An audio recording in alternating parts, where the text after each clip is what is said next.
கண்டா இரு கண் பாரும் வரையாடு பாடு மகை கண்டா கல்லிலே கலை வல்லுன கண்டா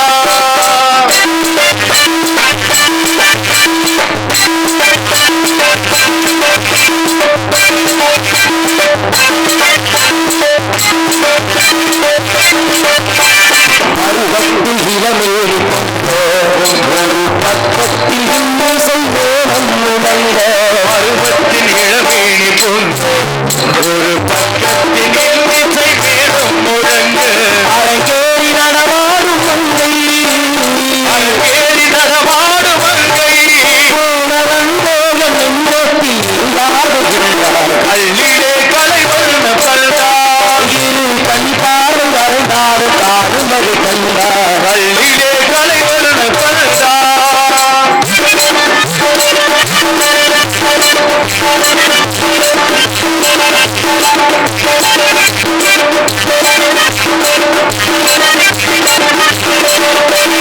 உடலாலும் மனதாலும் உன்னை என் உயிராக ஏற்றினார் வாழ்கிறேன் உடலாலும் மனதாலும் உன்னை என் உயிராக சேர்த்து நான் வாழ்கிறேன் கடல் வற்றி கூடாது கடல் வற்றி கூடாது கொண்ட கடமையும் ஆசையும் பாராதெல்லாரும் வல்லிலே கலை வல்லுன கண்டா இரு கண் பாடு வரையாடும் பாடு வகை கண்டாள் கல்லிலே கலை வல்லுன கண்டா.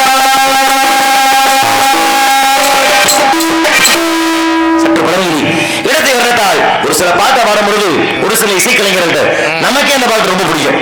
அது அப்படியான இசை பூவோடு சேர்ந்த நாடு மனம் வரும். இந்த இடத்துல பூ நீங்க உங்களோடு பாடும்பொழுது உங்க இசையோடு அந்த பாடலுக்கு ஒரு சிறப்பு இசையின் மேலுக்கு மனமார நன்றியை தெரிவித்துக் கொண்டு கலையில் நாட்டம் வேண்டும் என்றால் ஏதேனும் சத்தம் கேட்கின்றதாக கவனிப்போம். நாராயணா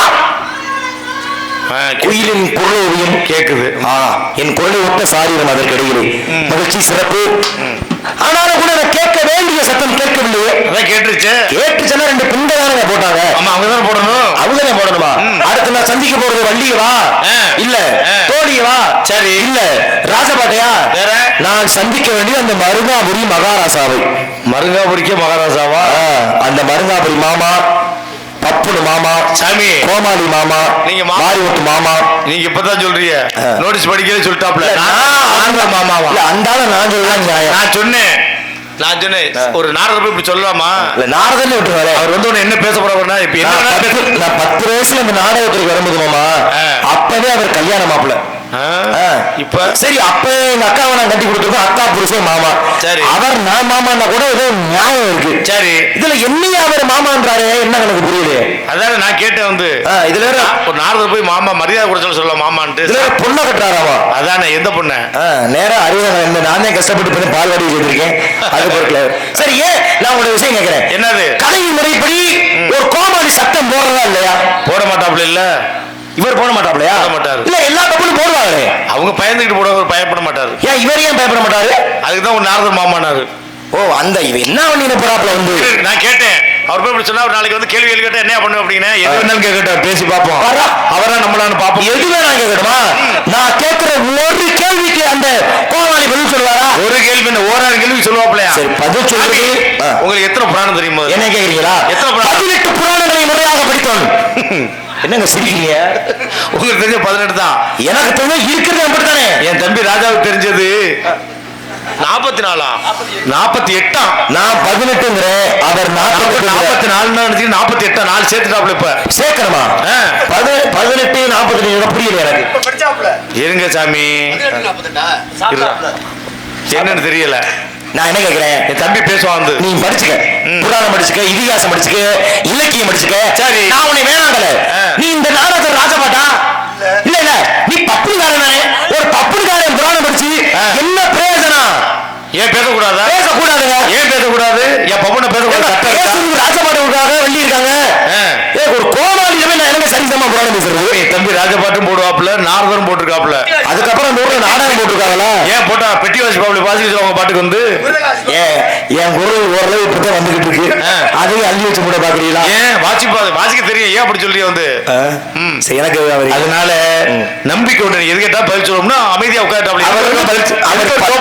அவர் பன்முக கலைஞர் நீங்க சொல்றீங்க.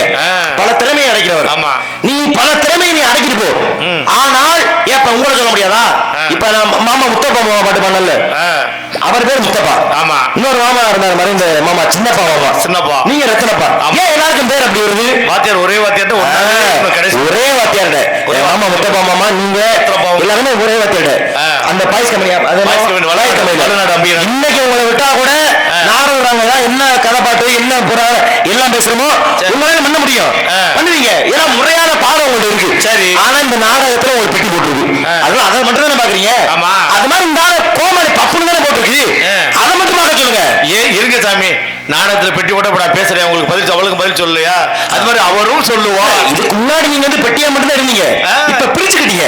பாதி பொட்டி பாதி நாரதர் பாதி பப்புன்னு மொத்தமும் கலந்த கலவையா மாறிட்டீங்க. வேற ஒண்ணு இல்ல, காலத்துக்கு தகுந்த மாதிரி மாறியாச்சு. என்ன பண்றது? நல்ல மாற்றமே, அதை நான் குறை சொல்லல. ஆனா இந்த பப்புனி இப்ப வாயை திறக்கணும். நான் உங்களுக்கு கேக்குறேன், இந்த நாடகத்துல நீங்க சுதியை வச்சு பின்பாடம் வாங்கி பாருங்க. சரி. இந்த நாடகத்துல பப்புனி எதுக்கு? பப்புனி எதுக்கு?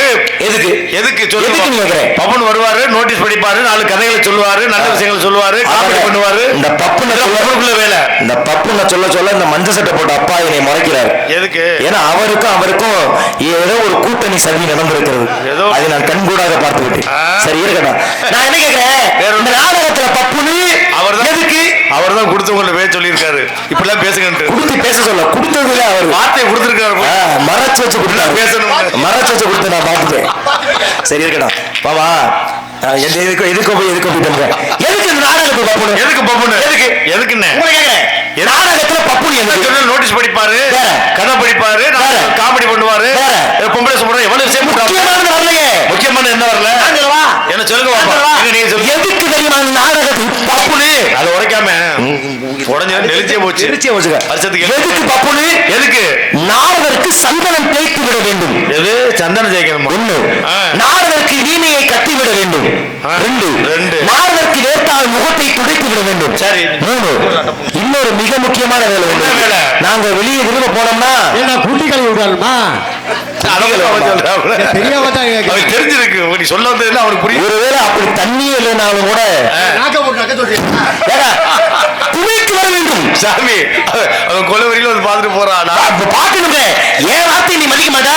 ஒண்ணு என்ன மதிக்கணுமோ? ஒரு பாட்டு பாரு, மரியாதை இந்த பாட்டு விடுவோம். மனசை திருப்பி மனம் வருந்தி ஒரு தடவை ஆலோசனை போடு, நான் நிறைய நடத்துகிறேன். என்ன கேள்வி கேட்டா பதில் சொல்லுவாப்ல அப்படிங்களா? கேட்டு மட்டும் பாருங்க. ஒரு பாடல், அந்த பாடல் சோப்போட நான் நம்பி ஒரு மணி வரத்தாய் செம்மீனே பாடுங்க.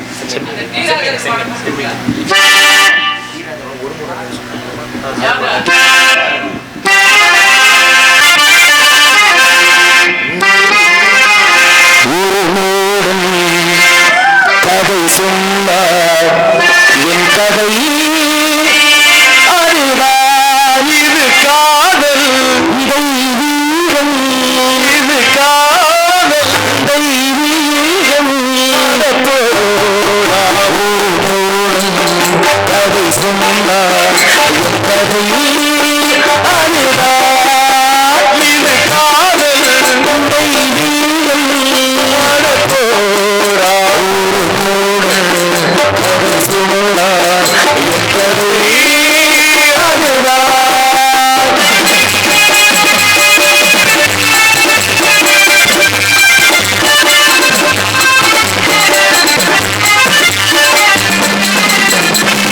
கல்லறையில் இருக்கின்ற சமாதி இடத்திலே காதலிலே தோல்வி என்பதுதான் இருக்கிறது.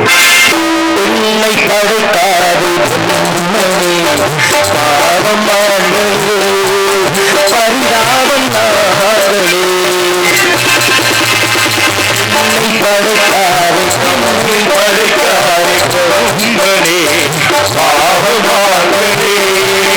பரிதாபம் நாடலே. ஆடகாரமா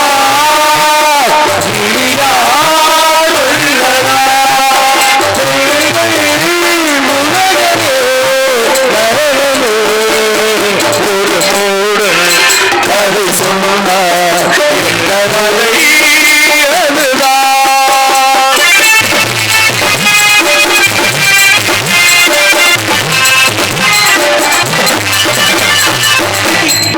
உன்னை மறக்க நினைக்கிறேன், முடியவில்லை. உன்னை வெறுக்க நினைக்கிறேன், அதுவும் முடியவில்லை. உன்னை உடைத்தாலும் வரும் அழகா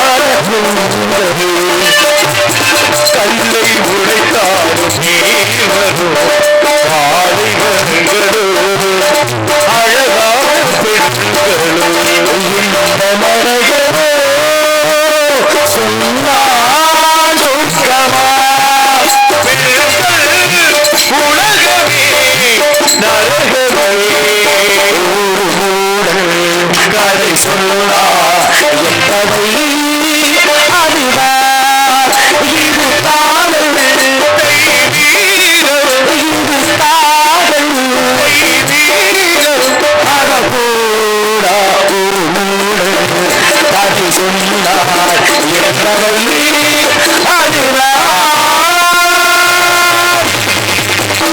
அதுதான் வந்துக்கலாம்